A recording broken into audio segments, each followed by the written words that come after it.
Selamat pagi Bapak Ibu Saudara yang dikasihi Tuhan. Ternyata hari ini bertepatan juga dengan Hari Ibu Internasional. Jadi saya mengucapkan kepada para ibu, para mama, Happy Mother's Day. Terima kasih karena ibu-ibu telah menaati panggilan Tuhan untuk menjalankan peran sebagai istri, sebagai mama di dalam keluarga. Saudara, tema yang diberikan kepada saya hari ini di dalam bulan keluarga, judulnya adalah Damai dalam Keluarga. Mari kita buka teks kitab suci yang melandasi perenungan kita. Dari Efesus pasal 5 ayat ke-21 sampai dengan pasal 6 ayat yang keempat. Surat Paulus kepada jemaat di Efesus pasal yang kelima ayat 21 sampai pasal yang ke-6 ayat keempat. Kalau Bapak Ibu dan saudara-saudara sudah menemukan teks Alkitab ini, mari kita baca silih berganti. Saya mulai dengan pasal 5 ayat 21. Saudara-saudara melanjutkan pasal 5 ayat 22. Begitu seterusnya kita silih berganti sampai pasal 6 ayat yang keempat. Sudah ketemu saudara-saudara? Mari kita sama-sama membaca kitab suci. Kasih Kristus adalah dasar hidup suami istri. Tunduklah seorang kepada yang lain di dalam takut akan Kristus.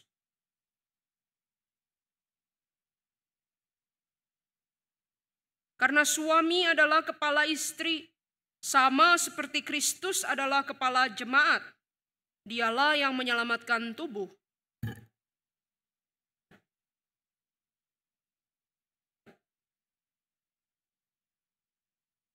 Hai suami, kasihilah istrimu sebagaimana Kristus telah mengasihi jemaat dan telah menyerahkan dirinya baginya.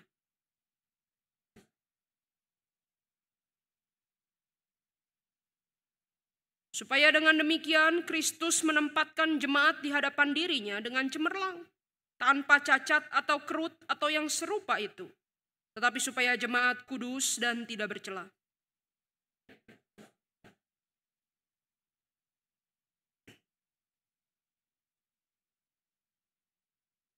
Sebab tidak pernah orang membenci tubuhnya sendiri, tetapi memelihara dan merawatnya, sama seperti Kristus terhadap jemaat. Sebab itu laki-laki akan meninggalkan ayahnya dan ibunya dan bersatu dengan istrinya, sehingga keduanya itu menjadi satu daging.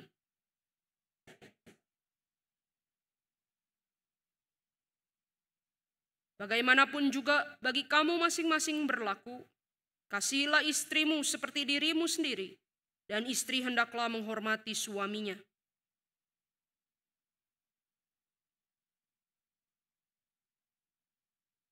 Hormatilah ayahmu dan ibumu, ini adalah suatu perintah yang penting, seperti yang nyata dari janji ini.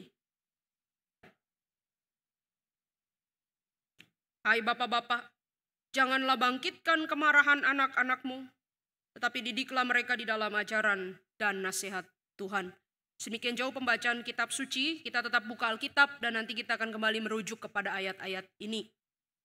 Bapak, Ibu, dan saudara-saudara yang dikasihi Tuhan, pada waktu saya sedang menjalani kuliah on-site di kampus waktu akhir tahun yang lalu, ada satu kesempatan bagi kami mahasiswa, satu kelas 9 orang, untuk kumpul-kumpul, makan siang dan juga ngobrol santai bersama dengan salah seorang dosen yang kebetulan itu kepala program studi yang kami ambil. Saudara, kebetulan anggota kelas kami itu cukup beragam. Ada yang sudah lama menikah, punya anak sudah dewasa, punya cucu-cucu. Ada yang baru nikah beberapa bulan, ada juga yang belum menikah. Maka obrolan tentang keluarga itu menarik buat kami, masing-masing cerita tentang keluarganya. Saudara, di tengah obrolan itu, dosen saya, seorang Korea yang sudah 30 tahunan menikah, dia bilang kepada kami seperti ini. Kalian mau tahu enggak rahasia keluarga yang bahagia itu apa? Nah, beliau adalah seorang bapak ya, jadi seorang suami. Nah, kami tertarik ya, pingin dengar. Lalu dia bilang begini, sepanjang 30 tahun saya menikah, saya sama istri itu selalu berbagi tugas dalam mengambil keputusan, katanya. Saya sebagai suami itu mengambil keputusan-keputusan yang besar. Sementara istri saya mengambil keputusan-keputusan yang kecil. Setuju saudara? Bagus enggak nasihatnya itu buat yang sudah lama menikah? Kami itu manggut-manggut gitu ya, kayak dapat wejangan sangat berharga sekali. Sampai kemudian dia lanjutkan lagi. Tapi saya mau kasih tahu kamu semua. Selama 30 tahun saya menikah, tidak pernah ada keputusan besar. Saudara ngerti maksudnya ya? Maksudnya apa? Ikut aja kata istri kalau nggak mau repot dan nggak mau konflik. Amin. Wah, ibu-ibu semangat sekali. Inikah damai yang sejati di dalam keluarga? Bapak Ibu Saudara, hari ini kita membahas damai di dalam keluarga. Untuk bisa memahami damai yang sejati, khususnya di dalam keluarga Kristen, saya kira ada baiknya kita terlebih dahulu memikirkan apa yang bukan damai yang sejati. Bapak Ibu Saudara, ternyata ada banyak mitos tentang keluarga damai yang mungkin ada di dalam benak, di dalam bayangan, di dalam imajinasi setiap kita. Yang menjadi pengejaran kita di dalam hidup berkeluarga. Yang sebenarnya mungkin tidak realistis, apalagi alkitabiah. Nah, hari ini saya mau ajak kita coba bongkar dulu mitos-mitos damai keluarga Kristen. Lalu nanti kita coba renungkan, apa sih sebenarnya damai yang sejati itu dan bagaimana kita mengupayakannya. Saudara, banyak orang berpikir dan percaya bahwa damai yang sejati di dalam keluarga itu artinya apa? Artinya tidak ada perbedaan di dalam keluarga kita. Kadang kita berpikir bahwa keluarga yang damai itu artinya keluarga yang sama sekali tidak ada perbedaan pendapat. Tidak pernah cekcok, tidak pernah ada selisih paham. Keluarga yang damai mungkin bagi pemikiran banyak orang itu adalah yang kalau seluruh anggota keluarga itu selera makannya sama, selera humornya sama, selera gerejanya sama, pokoknya semua sama, saling menurut, saling terserah, dan tidak ada yang pakekekekeh dengan maunya sendiri. Saudara, gambaran ini jelas bukan gambaran kitab suci tentang keluarga Kristen yang dikehendaki Tuhan. Saudara, kitab suci memang berkata bahwa di dalam pernikahan, suami dan istri yang tadinya dua itu telah menjadi satu. Akan tetapi saudara, dua menjadi satu menurut Alkitab bukan berarti menghilangkan atau meleburkan begitu saja identitas pribadi si suami atau si istri. Sampai-sampai salah satu di antaranya tidak mengenali lagi identitas dirinya, tidak mengenali lagi panggilan Tuhan baginya, hanya menjadi sama ikut dengan pasangannya. Saudara, kita mesti ingat bahwa sebelum laki-laki dan perempuan dipanggil untuk menjadi satu di dalam ikatan pernikahan, masing-masing laki-laki dan perempuan, suami dan istri, itu adalah gambar dan rupa Kristus. Yang masing-masing diciptakan Tuhan dengan sebagai pribadi yang berbeda, dengan keunikannya masing-masing, potensi, kelebihan, panggilan, tetapi juga ada kekurangan, ada kelemahan masing-masing. Saudara, hanya dengan masing-masing pribadi bisa mengenali dan menerima keunikan dirinya dan keunikan pasangannya, barulah suami istri bisa sama-sama mengerjakan panggilan Tuhan. Saudara, kepada sebagian suami dan istri Tuhan mengaruniakan anak-anak. Yang perlu kita ingat adalah setiap anak itu juga adalah gambar dan rupa Kristus. Meskipun anak-anak itu mirip papa dan mamahnya, tetapi masing-masing itu diciptakan Tuhan sebagai pribadi yang unik. Masing-masing berbeda.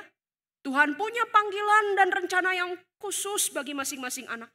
Tidak ada satu anak pun yang sama persis dengan saudaranya, apalagi dengan mama papanya. Saudara, anak bukan hanya perpanjangan diri orang tua, tetapi anak sungguh-sungguh pribadi yang utuh di hadapan Tuhan Allah. Maka keluarga yang damai itu bukan berarti suami harus selalu ikut istri. Istri harus selalu ikut suami. Anak-anak harus selalu ikut maunya papa mama. Bukan. Tetapi keluarga yang damai adalah ketika masing-masing pribadi bergumul bersama-sama untuk mengenali kehendak Tuhan bagi kita masing-masing dan menaati sebagai sebuah keluarga.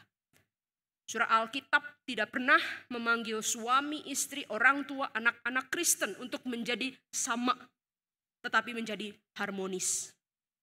Keluarga yang damai bukan berarti keluarga yang tidak ada perbedaan, tetapi justru keluarga yang damai itu adalah keluarga yang tahu bagaimana menerima dan mengasihi dan bertahan di tengah-tengah perbedaan. Keluarga yang damai bukan diciptakan dengan salah satu anggota keluarga menghilangkan identitasnya yang unik. Hanya untuk menyenangkan pasangan, hanya untuk menyenangkan anak, supaya jangan ada keributan, supaya jangan ditinggalkan, supaya jangan terlihat buruk di depan orang. Bukan. Tetapi keluarga yang damai itu adalah ketika setiap pribadi bisa semakin bertumbuh, menjadi dirinya yang utuh sesuai gambar dan rupa Kristus, menggenapi panggilan Allah dalam hidup bersama-sama sebagai sebuah keluarga. Saudara, ada juga orang yang berpikir bahwa keluarga yang damai itu artinya adalah keluarga yang tidak ada konflik. Damai sejati artinya tidak ada konflik di dalam keluarga. Saudara, kalau perbedaan saja adalah hal yang kita tidak bisa hindari dalam hidup berkeluarga, apalagi konflik. Keluarga adalah orang-orang terdekat yang dengan mereka kita berbagi roti, berbagi rumah, berbagi hari-hari. Sudah pasti gesekan yang dialami di dalam keluarga akan lebih banyak, akan lebih sering daripada kita dengan teman bisnis atau teman gereja yang ketemunya sekali-kali, bisa berpisah dulu, atau kalau saudara sudah tidak tahan, saudara bilang saya pulang dulu ya. Saudara kalau di keluarga saudara bilang begitu, saya pulang dulu ya, mau pulang kemana? Saudara kalau masih pacaran, ribut ya, ini ribut gak selesai-selesai, lama-lama capek, kita bilang ini, udahlah pulang dulu lah, gak usah ngomong, pulang aja. Saudara kalau udah mau menikah ngomong begitu, saya udahlah pulang dulu, pulang kemana? Ya sama, ke situ-situ lagi. Saudara, maka ide bahwa keluarga yang damai itu adalah keluarga yang tanpa konflik, itu jelas bukan ide yang realistis apalagi alkitabiah. Saudara, banyak keluarga yang hanya demi tidak berkonflik, akhirnya memilih jalan untuk hidup masing-masing. Kalau tadi yang pertama mungkin mengikut ya, kita jadi kehilangan diri kita. Kita demi menyenangkan pasangan, demi menyenangkan anak, demi menyenangkan orang tua, kita jadi kehilangan panggilan Tuhan bagi kita, identitas kita. Tetapi ada juga keluarga-keluarga yang demi supaya jangan ribut, supaya jangan konflik. Akhirnya apa? Hidup masing-masing. Suami punya dunianya sendiri, istri punya dunia sendiri, anak-anak punya dunianya sendiri. Setiap orang punya kendaraan sendiri supaya bisa bebas mau kemanapun sesukanya. Gak usah pusing siapa jemput siapa, siapa tunggu siapa, siapa antar siapa, gak pusing. Tugas-tugas rumah tangga dibagi sebatas job desk saja. Siapa cuci piring, siapa cuci baju, siapa bayar uang sekolah, siapa beli sayur. Saudara mungkin secara fisik tinggal di dalam satu rumah, tetapi tidak pernah lagi berbagi hari. Tidak pernah menata jadwal bersama-sama. Gak terlalu mau peduli urusan satu sama lain. Bahkan mungkin sudah tidak bisa lagi saling bicara. Nggak konflik, nggak ribut. Tetapi juga tidak hidup bersama. Semuanya jalankan aja tugas dan kewajiban secara fungsional. Keluarga jalan seperti autopilot begitu. Tentu ini bukan damai sejati yang Tuhan kehendaki dalam keluarga kita, bukan. Nggak ribut, tapi juga nggak ada hubungan. Saudara, ini bukan damai sejati. Saudara, Tuhan tidak pernah memanggil keluarga-keluarga Kristen untuk menjadi anti konflik atau nihil konflik. Tetapi justru di dalam keluarga, Tuhan melatih kita untuk bisa belajar menyelesaikan konflik, mengampuni, mengenal lebih baik, bertumbuh di dalam kasih. Ada seorang pendeta sudah meninggal namanya Andar Ismail. Dia adalah seorang penulis seri buku renungan yang terkenal, ada sekitar 30-an buku renungan. Dan renungannya itu satu topik, lalu dikasih judul Selamat. Ya, itu judulnya seri Selamat. Ada saudara yang tahu seri Selamat? Nah, itu bagus ya, seri bacaan yang bagus. Contohnya, renungan tentang doa, dia kasih judul Selamat Pagi Tuhan. Renungan tentang kerja, pekerjaan, Dia kasih judul Selamat Berkarya. Renungan tentang hidup bergereja, dia kasih judul Selamat Bergereja. Satu buku khusus renungan tentang keluarga. Saudara tahu enggak judulnya apa? Selamat Berkeluarga, bukan. Khusus tentang keluarga, dia pilih judul Selamat Ribut Rukun. Dan saya kira itu betul. Itu esensi keluarga, bukan? Ribut dan rukun. Tentu kita berharap lebih banyak rukunnya, jangan banyak ributnya. Tetapi saudara, kedua hal ini adalah sesuatu yang normal, selalu terjadi di dalam dinamika sebuah keluarga. Ribut dan rukun. Justru di dalam pelajaran ribut dan rukun ini, kita menjadi manusia yang utuh. Tuhan membentuk kita menjadi kudus. Saudara, maka keluarga yang damai bukan keluarga tanpa konflik. Tapi keluarga yang bisa menyelesaikan keributan dengan baik dan belajar jadi rukun sama-sama.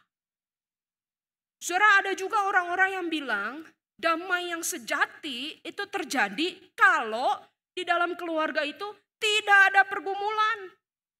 Nah saudara, bagi sebagian kita ketika kita bilang gambaran keluarga yang damai, di dalam bayangan kita itu seperti apa? Mungkin kebanyakan yang muncul di benak kita adalah gambaran rumah tangga yang ada di iklan-iklan atau film-film di TV. Khususnya iklan perumahan, saudara ya. Biasanya itu sepasang suami istri dengan beberapa anak, hidup penuh senyum, di rumah yang bagus dan rapi, rumahnya kinclong sekali. Mungkin ditemani oleh 1-2 binatang peliharaan. Dan sepertinya rumah itu nggak ada barang yang berserakan, nggak ada barang yang berantakan. Indah, kinclong, rapi. Tidak sepertinya, saudara, kalau keluarga-keluarga model begitu, tidak ada tagihan yang telat bayar, tidak ada pertengkaran dan air mata. Yang ada hanya senyuman setiap saat, lari-lari keliling rumah, lalu jatuh di lantai berkarpet, pelukan dan guling-gulingan bersama. Saudara, gambaran damai seperti itu meskipun manis, tapi tidak realistis. Bahkan juga sama sekali tidak pernah menjadi gambaran yang dimunculkan kitab suci. Kalau saudara baca keseluruhan kitab suci, keluarga-keluarga yang digambarkan Alkitab itu, hampir semuanya adalah keluarga-keluarga yang penuh pergumulan. Keluarga Abraham dan Sarah bergumul dengan kemandulan. Keluarga Ishak dan Ribka bergumul dengan favoritisme. Papahnya sayang kokonya, mamanya sayang adiknya, ribut soal cara asuh anak. Saudara, keluarga Yakub bergumul dengan masalah akibat poligami. Yusuf dan saudara-saudaranya terlibat pertengkaran saudara, siapa yang paling disayang, siapa yang layak jadi penerus usaha keluarga.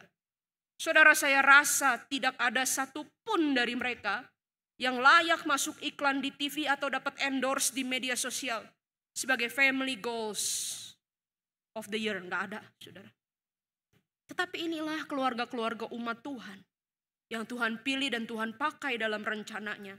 Keluarga yang damai bukan berarti tanpa pergumulan, tetapi yang tahu bagaimana menghadapi pergumulan bersama Tuhan.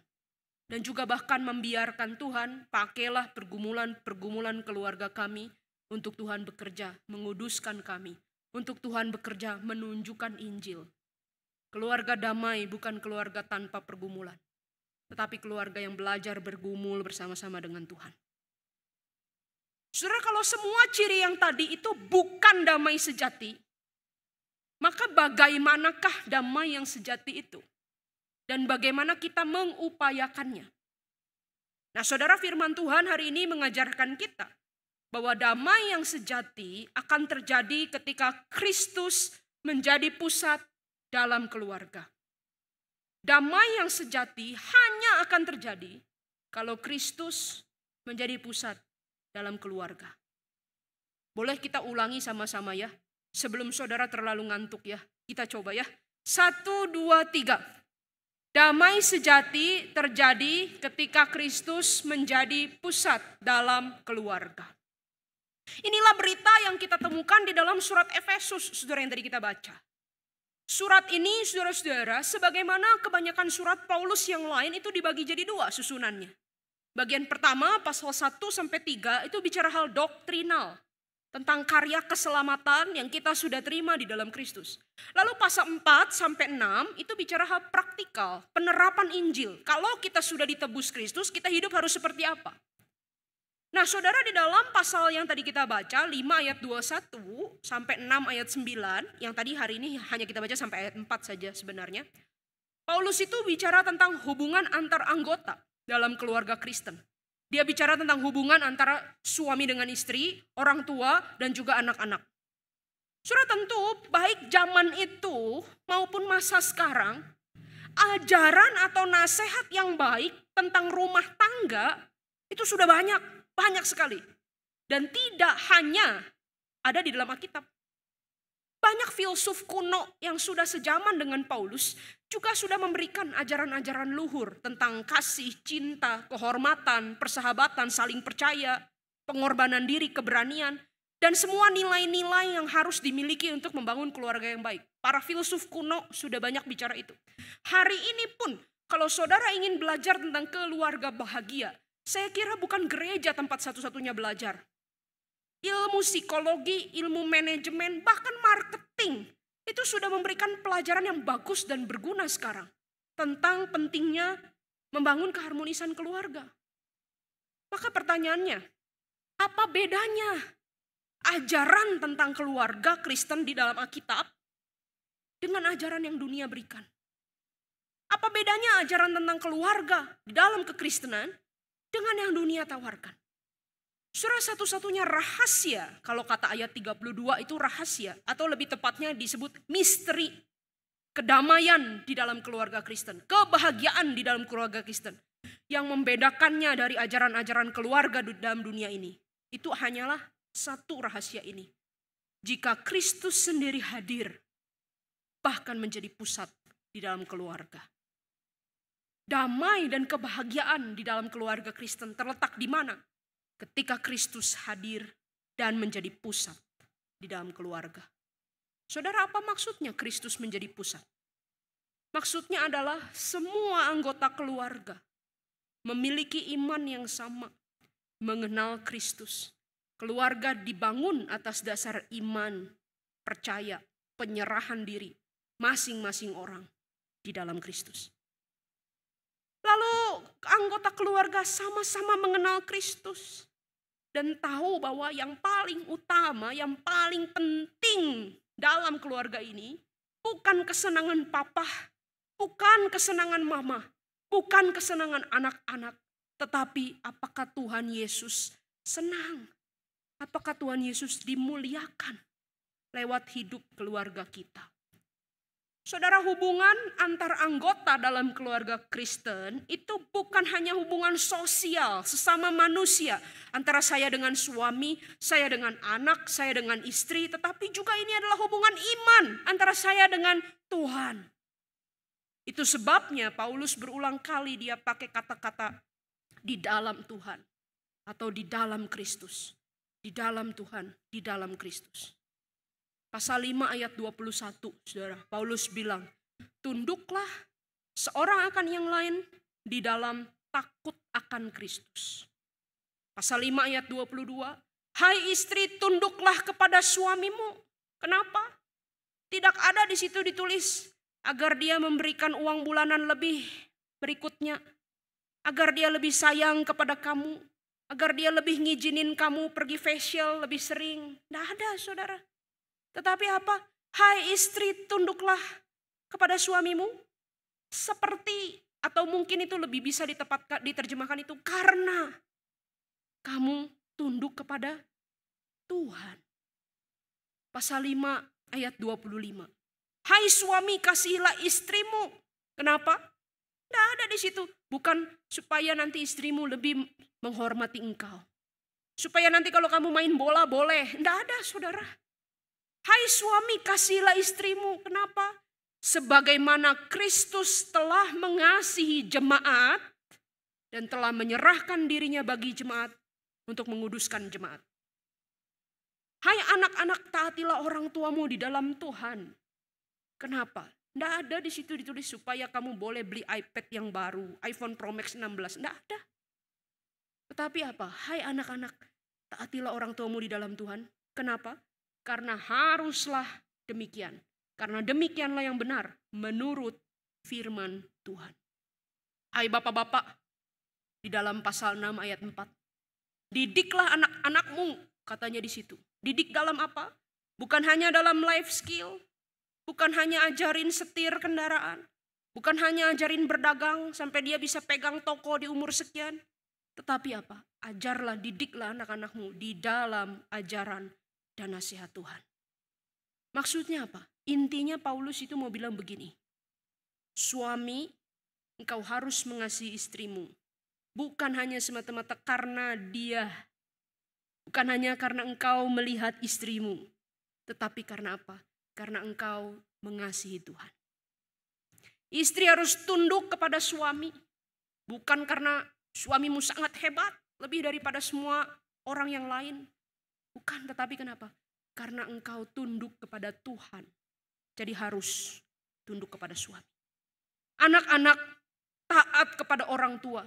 Bukan karena orang tuamu sempurna. Tetapi kenapa? Karena kita wajib taat pada Tuhan. Dan perintah Tuhan adalah anak-anak harus taat sama orang tua. Jadi kita mengasihi, menghormati, memberi diri, saling tunduk, saling hormat. Bukan karena kita lihat orangnya, pasangan kita. Bukan karena perbuatan dia. Kalau masaknya enak saya lebih sayang.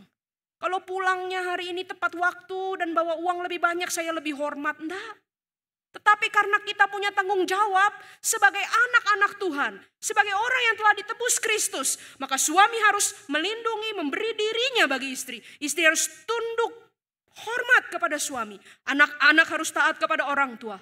Orang tua harus mengajarkan kebenaran pada anak-anak. Bukan semata-mata karena diri saya atau diri dia, anggota keluarga saya. Tetapi karena saya tahu ada Tuhan yang menghendaki ini semua. Saudara, kalau kita tahu Kristus adalah pusat di dalam keluarga. Saya adalah anak Tuhan dan saya mau taat pada Tuhan. Keluarga ini milik Tuhan. Maka setiap orang akan belajar. Belajar untuk apa? Menjalankan peran dan panggilannya sesuai yang Tuhan sudah tetapkan. Tidak terbalik-balik. Papa, suami, belajar memberi, menyediakan, provide untuk keluarganya. Melindungi, pasang badan untuk keluarganya. Seperti Kristus telah menyerahkan tubuh, menyerahkan diri untuk tubuhnya yaitu jemaat. Mama, istri-istri, tunduk dan hormat. Meskipun mungkin penghasilan lebih tinggi. Meskipun mungkin sepertinya kita bisa lebih cepat kerjakan segala sesuatu. Tetapi kalau kita tahu Kristus pusat keluarga ini. Setiap orang akan belajar memainkan peranan sesuai yang Tuhan kehendaki. Anak-anak belajar tunduk hormat kepada orang tua. Saudara, belakangan ini kalau lihat di dunia perfilman Indonesia, di satu sisi saya senang karena ada film-film yang bagus. Tapi di sisi lain juga kemarin saya geleng-geleng kepala karena ada film-film yang aneh, saudara ya. Yang menggambarkan tentang masalah-masalah di dalam keluarga. Dimulai dari sebuah film judulnya Ipar Adalah Maut. Ada yang nonton? Jangan nonton, sungguh mati. Kalau saudara punya waktu, jangan nonton itu. Mending saudara nonton yang lain. Ya, nanti saya kasih rekomendasi yang lebih layak ditonton daripada itu. Lalu belum ada sebulan kayaknya setelah film itu tayang, ada lagi saudara film kedua yang mirip. Tahu judulnya apa? Norma judulnya. Tahu tentang apa? Ya tahu ya, nggak usah nonton juga, nggak terlalu penting. Saudara, tetapi maksudnya apa? Kita tahu film-film ini menggambarkan masalah di dalam keluarga. Dimulai dari mana? Dari ketika peran setiap anggota keluarga kebalik-balik, ketuker-tuker. Tiap orang tidak menjalankan peran dan panggilannya sesuai kehendak Tuhan. Saudara, kalau Kristus menjadi pusat, kita tahu keluarga kita miliknya Tuhan. Maka mari setiap orang kita belajar menjalankan peran dan panggilan kita sesuai tempatnya. Bukan hanya karena melihat siapa pasangan kita, siapa anak kita, siapa orang tua kita, bukan. Kalau kita lihat manusia, sedikit banyak sampai kapanpun kita akan kecewa, saudara. Kita akan menemui, oh ternyata pasangan kita tidak sebaik itu, tidak seideal itu. Orang tua saya ngomongnya sayang, tetapi kok enggak bisa mengerti hati anak-anak. Saudara, jangan lihat orangnya. Tetapi kita perlu menjalankan peran kita, panggilan kita masing-masing. Kenapa? Karena kita lihat Tuhan. Karena saya mau taat pada Tuhan. Saya jalankan bagian saya. Tetap menjadi suami yang menyediakan, yang melindungi, yang mengasihi. Bagaimanapun keadaan istri dan anak-anak. Tetap menjadi istri yang hormat, tunduk, dan taat. Bagaimanapun keterbatasan kelemahan suami, bagaimanapun carut-marut di dalam keluarga. Tetap belajar jadi anak-anak yang taat. Meskipun kita tahu ini orang tua banyak sekali kelemahan. Saudara, kalau kita lihat Tuhan, setiap orang harusnya belajar menempatkan diri sesuai dengan panggilannya masing-masing. Saudara, di dalam keluarga Kristen, yang menarik adalah Paulus mengajarkan kita relasi suami dan istri yang begitu kudus, begitu intim dan begitu istimewa, itu adalah gambaran, ya, atau istilahnya miniatur, maket, showcase dari hubungan Kristus dengan jemaat, Kristus dengan gereja, Kristus dengan setiap kita. Jadi saudara, pernikahan itu adalah tempat kita bisa belajar. Bukan hanya menerapkan kasih Kristus, tetapi kita sendiri juga semakin ngerti. Oh, kasih Tuhan itu seperti ini. Ya, saudara, di dalam pernikahan akan menghadapi, tentu ibu bapak yang sudah menikah saya yakin lebih jauh pengalaman. Gondok ya, kesel. Saya udah gak bisa mengasihi orang ini. Tapi saudara di situ makin ngerti. Saya aja bisa gedek ya, istilah itu bahasa Jakarta ya, apa itu? Mentok gitu sama satu orang ini. Tapi kok Tuhan gak mentok-mentok sama saya. Kita akan belajar mengerti kasih Tuhan yang begitu besar. Ya. Saudara, mendidik anak-anak. Di satu sisi, itu memang merupakan panggilan bagi orang tua Kristen untuk menghasilkan masyarakat yang lebih baik. Ya, menghasilkan anak-anak bermoral. Ingat yang ikut GKGW ya, materi yang pertama kemarin. Tetapi juga bukan hanya itu. Saudara, mendidik anak itu juga menjadi sarana bagi kita orang tua untuk secara pribadi mengalami kasih Kristus dengan lebih nyata. Saudara, anak itu ya diajarin firman Tuhan dari kecil. Entah kenapa kalau dia semakin gede, hatinya itu kayak semakin susah. Saudara merasa begitu gak? Ya, kita pikir begini, oh kalau kecil itu susah, nanti semakin gede mungkin semakin gampang. Enggak, semakin gede juga ngelawannya juga semakin gampang, saudara. Ya, semakin lihai begitu ya. Lama-lama kita pikir ini anak hatinya dari apa ya? Kayaknya bukan dari hati manusia. Ini anak siapa nih? Kayak bukan anak saya begitu ya. Saudara bisa rasa begitu. Tapi di situ saudara mengerti kasih Tuhan. Yang tidak pernah menyerah kepada kita. Yang selalu mendidik kita dengan penuh kasih. Yang bahkan menyerahkan dirinya untuk kita. Saudara, keluarga itu di satu sisi panggilan untuk kita menerapkan kasih. Tapi juga kita akan makin bisa merasakan, ngerti besarnya kasih Tuhan. Kasih Tuhan yang ajaib, kasih Tuhan yang luar biasa. Damai yang sejati di dalam keluarga Kristen itu akan terjadi ketika kita menaati Kristus, belajar menaati Kristus. Dengan cara apa? Menjalankan panggilan kita. Sebagai istri yang hormat, sebagai suami yang berkorban diri, sebagai anak-anak yang taat, sebagai orang tua yang mengasuh anak di dalam kebenaran. Dan di dalam upaya kita melakukan itu semua, meskipun tertatih-tatih, saudara, kita akan lebih bisa merasakan betapa luasnya, betapa dalamnya kasih Kristus untuk kita semua yang berdosa, yang lemah, yang terbatas, yang pemarah, yang sempit hati, dan yang egois ini. Kunci kedamaian keluarga Kristen adalah kalau Kristus menjadi pusat. Setiap orang belajar taat pada kehendak Kristus.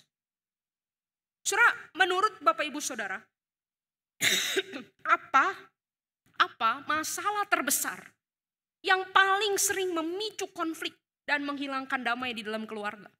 Apa, saudara? Gak apa-apa ini mah, jangan malu-malu ya. Apa, saudara? Satu, masalah terbesar yang paling sering memicu konflik. Apa? Uang. Betul sekali ya. Baik di KU1 sama di KU2 sama jawabnya uang. Ya. Saudara, betul sekali masalah uang. Paling sering memicu konflik dan merenggut damai di dalam keluarga. Saudara, izinkan saya sedikit cerita pengalaman hidup saya. Saudara, sejak umur 10, saya dibesarkan di dalam keluarga angkat, itu kebetulan masih kerabat, yang merupakan keluarga yang besar, keluarga besar sekali. Memang itu tinggal bersama-sama di dalam rumah yang besar sekali juga, saudara. Itu sekitar mungkin ada 12 orang lah kira-kira ya. Di dalam 4 keluarga itu tinggal bersama-sama. Belum lagi nanti kalau yang datang-datang nginep begitu ya, nginep pulang. Jadi keluarga kami itu memang satu rumah itu banyak isinya, besar, 4 keluarga. Saudara, hampir semua dari keluarga besar kerabat saya ini belum percaya Tuhan Yesus, bukan orang Kristen. Ada yang Islam, ada yang Buddha, ada juga sih yang Katolik atau Kristen. Tetapi saya rasa itu mereka ke gereja sekali-sekali, cuman waktu Paskah sama Natal begitu. Bukan orang yang sungguh-sungguh mengenal iman kekristenan. Maka adalah anugerah besar kalau saya kemudian akhirnya dengar Injil melalui pemberitaan di dalam sekolah waktu SMP. Tetapi keluarga kami, kerabat besar saya itu hampir semua tidak percaya Tuhan. Masalah lain lagi, saudara, keluarga besar kerabat saya ini juga bukan berasal dari kondisi ekonomi yang melimpah. Lebih cenderung pas-pasan menuju kurang. Maka 4 keluarga di dalam rumah itu pisah dapur, saudara. Pisah meja makan, pisah galon air, pisah token listrik, pisah rinso. Dan seperti ada kesepakatan tidak tertulis untuk tidak boleh campurin atau ambil punya yang lain. Itu kalau salah itu beribut besar. Nah, hal-hal yang tidak bisa dipisah, misalnya PBB ya. PBB bagaimana? Misalnya kan bangunannya 1 ya. Nah, itu bagi 4. Nanti bayar sekian persen sesuai dengan jumlah anggota keluarganya. Nah, maka sejak kecil, saudara, saya tumbuh dengan mengalami sendiri hari-hari yang penuh pertengkaran saudara karena urusan satu aja urusan. Urusan apa? Urusan uang. Ya. Saudara, keributan yang terjadi di rumah kami itu tidak pernah keributan hal besar menurut saya. Selalu disebabkan oleh hal-hal yang receh. Masalah siapa belum bayar apa. Atau kalau ada satu keluarga menuduh yang lain, keluarga yang lain ambil air dari galon dia atau rinso keluarga dia. Itu ributnya itu begitu aja, saudara. Dan itu terjadi setiap hari. Sampai saya keluar dari rumah umur 18 untuk sekolah teologi. Masuk sekolah teologi di STT Saat, hidup berasrama, beda sekali. Di asrama itu diajarkan saling berbagi. Satu makanan 8 orang, milik sendiri, milik bersama. Satu sakit, semua harus temenin ke rumah sakit. Wah, itu sangat berbeda. Nah, saudara, disadari atau tidak, 2 konteks ini itu membentuk saya. Jadi punya satu pemikiran.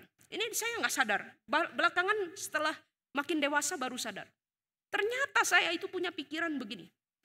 Kalau ada lebih banyak uang, maka masalah akan selesai. Bukan untuk saya sendiri, tetapi saya mulai punya sebuah tekad begini. Nanti ya, kalau saya sudah mandiri, kalau saya sudah mapan, setidaknya punya uang, saya aja yang bayar semua. Biar nggak usah ribut. Mulai ada pemikiran seperti itu, saudara. Lagi pula bukankah saya orang Kristen, hamba Tuhan, kan harus menunjukkan dong kepada keluarga yang belum percaya, ini loh saya bisa memberi dan berbagi. Dan saya tidak takut, tidak ribut urusan uang. Kenapa? Karena Tuhan yang memelihara. Maka saudara, dengan pemikiran begitu, setelah saya tamat sekolah dan mulai bekerja, maksudnya melayani di tempat ini sebagai hamba Tuhan, punya penghasilan sendiri, saya mulai belajar, saya mau kontribusi untuk memenuhi kebutuhan finansial di dalam keluarga kerabat besar saya itu. Ketika ada salah satu anggota keluarga yang telepon lalu cerita kebutuhan tertentu, saya kirimkan sejumlah uang tentunya semampu saya ya, mungkin tidak banyak-banyak juga. Tetapi dengan harapan apa? Ya supaya kalian gak usah ribut lah. Butuh apa? Supaya gak usah ribut. Saya ingin menyediakan supaya orang gak usah ribut. Nah tetapi saudara, apakah dengan tindakan itu masalah iri hati dan pertengkaran saudara di antara keluarga besar itu jadi selesai? Ternyata enggak. Ya, pertama-tama cuman butuh bantuan bayar listrik. Lambat laun kebutuhan yang datang makin banyak, saudara. Dan sepertinya selalu ada kebutuhan baru yang harus dicukupi. Ya, diperbaiki keran air. Nanti AC di kamar salah satu tante rusak. Nanti salah satu sepupu saya butuh pinjam uang untuk bayar sekolah anaknya. Saudara, itu kebutuhannya seperti nggak habis-habis. Lalu waktu saya bantu yang satu, entah bagaimana, yang satu lagi saudara telepon. Ngapain kamu kasih dia? Kamu tahu gak dia itu boros hidupnya, dia itu suka jajan, dia itu begini, pantas uangnya gak ada. Mendingan kamu kasih kepada kita. Saudara, saya pikir tadinya, kalau saya ada uang gak akan ribut, masalah beres. Ternyata tambah masalah. Kenapa? Akarnya satu. Keluarga besar ini hampir seluruhnya belum kenal Tuhan Yesus. Hatinya tidak akan pernah merasa cukup. Saudara, dari sini kita belajar, saya belajar satu hal yang penting. Bukan uang yang memberi kedamaian. Bukan diri kita bisa jadi juru selamat, enggak bisa saudara. Tetapi keluarga dipulihkan, damai terjadi. Hanya kalau apa? Sesama anggota kenal Tuhan Yesus. Maka di situ Tuhan panggil saya bergumul. Kamu bukan hanya harus kirim-kirim uang, tapi kamu harus serius berdoa supaya keluargamu dengar Injil. Dan itu terus menjadi pergumulan sampai hari ini. Saudara, Anda mau keluarga Anda dan saya mengalami damai yang sejati? Mau saudara? Caranya satu. Bangun keluarga di dalam Kristus. Minta Kristus hadir. Jadikan Kristus pusat dalam hidup keluarga kita. Caranya bagaimana? Mulai dari mencari pasangan yang sama-sama kenal Tuhan Yesus. Jangan sekali-sekali coba bangun keluarga bersama orang yang tidak kenal Tuhan Yesus. Saya rindu kita sungguh berdoa buat anak-anak kita, buat generasi ini. Saudara, tidak mudah buat anak muda zaman sekarang cari jodoh yang Kristen, tidak mudah. Gereja kehilangan anak-anak muda, bukan hanya gereja Hosana. Ke gereja orang lain juga sama, anak mudanya sedikit. Mau dapat jodoh yang Kristen cinta Tuhan melayani, susah saudara. Maka mulai susah anak-anak download berbagai aplikasi. TikTok, Tinder, Bumble, Coffee Meet Bagel. Orang tua mau tanya? Boleh tanya, nanti saya jelasin itu apa ya. Tapi tolong jangan kasih tahu anak-anak, saya jelasin. Nanti mereka semuanya marah ya. Saudara, enggak gampang. Cari pacar di mana? Di game online. Ya. Saudara, perlu kita sungguh-sungguh doa. Supaya anak-anak kita ketemu teman yang sama-sama cinta Tuhan. Membangun hidup rumah tangga yang baik. Saudara, mari kita tanamkan sejak dini. Jangan kompromikan iman. Jangan pacaran dan nikah dengan siapa saja, jangan. Mulai bangun keluarga di dalam Kristus. Jangan main-main, bahkan sebelum pernikahan itu dimulai. Orang tua ya, kalau anak sudah bawa teman, apalagi kalau anaknya perempuan ya, pasangannya temennya laki gitu, bawa. Lalu kita paling pertama tanya apa? Kepada temennya anak kita itu. Saya tanya apa? Kerja di mana? Itu ya. Bagus loh saudara kalau masih kerja, tanyanya kerja di mana. Ada banyak pertanyaan lain yang lebih tidak biblikal dari itu ya, saya nggak usah sebut. Tapi bagus kalau tanyanya kerja di mana. Lalu kalau anak laki itu yang seneng sama anak gadis kita bilang, saya belum kerja sih om, tante belum kerja. Tapi saya udah mulai ikut-ikut temen, ikut-ikut lihat kerjaan temen. Saya ikut-ikut kerja sedikit, ikut-ikut lihat kerjaan. Lalu setelah anak itu pulang, saudara akan ngomong apa kepada anak saudara? Jangan deh, gak jelas orangnya. Masa kerja juga lihat-lihat gitu? Enggak lah, yang lain aja. Tapi kalau saudara ganti pertanyaannya, kamu gereja mana? Lalu dia bilang, belum gereja sih om, belum gereja tante. Cuman saya udah mulai ikut-ikut gereja temen. Lihat-lihat gereja temen. Saya mulai kok ikut-ikut. Lalu saudara akan bilang apa? Saudara gak akan ngomong apa-apa sama anak saudara. Saudara besok ke gereja datang ke pendeta. Itu tuh. Temen anak saya udah punya temen. Tolong katekisasi dulu dia. Katekisasi pranikah. Siapa tahu kalau dari dia katekisasi dia kenal Yesus. Amin. Jangan main-main saudara. Sebelum pernikahan dimulai. Banyak anak muda tanya kepada saya. Sama Katolik boleh enggak? Saya bilang silakan kalau kamu mau jalan temenan silakan. Jangan berpikir cepat menikah. Pastikan dulu itu orang kenal Tuhan Yesus. Kalian berdua kenal Tuhan Yesus yang benar sesuai kitab suci. Saudara bergumul sama-sama. Mau bangun keluarga yang damai. Kuncinya satu. Mulai dari pasangan yang sama-sama kenal Tuhan Yesus. Kenapa soal materi kita begitu kritikal? Soal pendidikan anak kita begitu berjuang. Tetapi soal iman kita seperti gampangan. Saudara, kalau ada anggota keluarga kita yang belum kenal Kristus seperti yang saya gumulkan, mari kita doakan sungguh-sungguh mereka.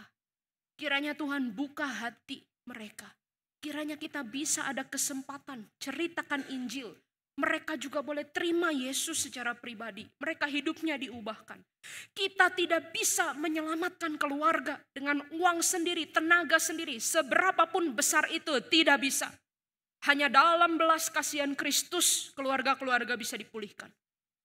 Saudara, kita dipanggil bukan hanya memberikan kesehatan, makanan, pendidikan, perawatan, asuransi. Tetapi pastikan seluruh anggota keluarga kenal Tuhan Yesus.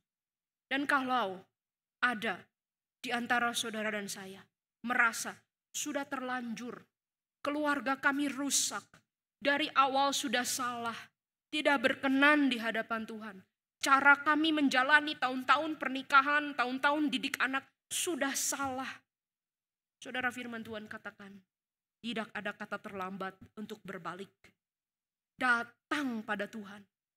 Kalau kita mau ada kedamaian, minta pemulihan Tuhan. Minta Dia bereskan apa yang sudah kita hancurkan. Minta Dia pulihkan kembali. Biarlah suami istri, orang tua dan anak-anak belajar. Saling mengaku dosa. Saling mengampuni. Mohon Tuhan pulihkan. Kata Yakobus, dengan cara begitu kita akan sembuh. Saudara, Kristus berkata, damai sejahtera Dia berikan bagi kita. Termasuk bagi keluarga-keluarga. Dan damai Kristus itu tidak seperti damai yang dunia berikan. Pertanyaannya, maukah Anda dan saya mengalami damai sejati di dalam keluarga? Maukah Anda dan saya mengalami damai sejati di dalam keluarga? Mulai dengan menjadikan Kristus sebagai pusat. Saya undang kita semua untuk tenang di hadapan Tuhan. Saya tidak tahu apa yang menjadi pergumulan saudara, suami, istri, orang tua, dan anak-anak. Tetapi saat ini mari ambil waktu untuk berdoa. Secara pribadi minta tolong Tuhan. Tuhan, saya ingin menjadikan Engkau pusat dalam hidupku. Agar saya bisa jadi suami yang jalankan peran saya. Agar saya bisa jadi papa yang jalankan perintah Tuhan. Agar saya jadi mama yang bisa taat di Tuhan. Tuhan, saya mau Engkau jadi pusat dalam keluarga kami. Kalau ada dari antara saudara datang dengan pasangan, datang dengan orang tua dan anak, silakan saling pegang tangan, saling merangkul, doa sama-sama untuk keluarga saudara. Pemulihan, damai itu akan terjadi dan Dia masih mau kerjakan kalau kita bawa Dia jadi pusat keluarga kita.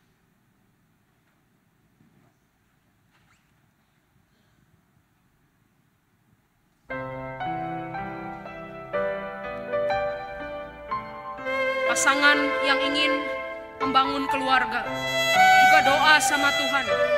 Biarlah keluarga kami memuliakan Tuhan.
akan pujian ini.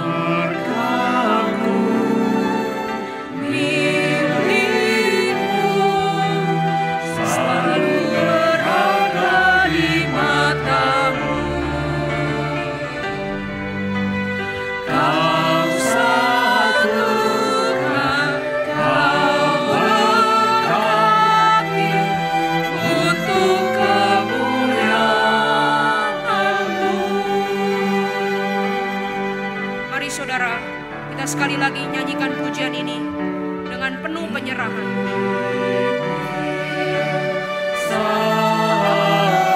Kalau suami istri ingin berangkulan, gandeng tangan, silakan di hadapan Tuhan, minta Tuhan pulihkan keluarga-keluarga.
Sungguh kami memohon agar keluarga kami dipenuhi kasih-Mu, agar keluarga kami memancarkan kemuliaan-Mu.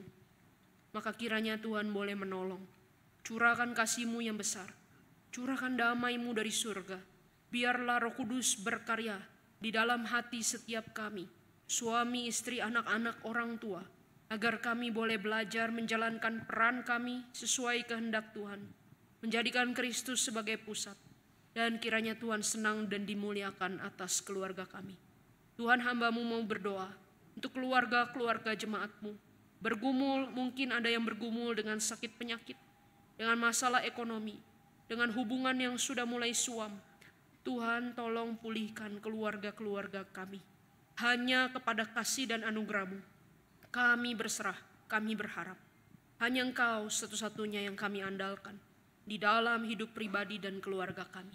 Terima kasih untuk anugerah Tuhan, terima kasih untuk keluarga kami. Di dalam nama Tuhan Yesus kami berdoa. Amin. Tuhan memberkati saudara-saudara.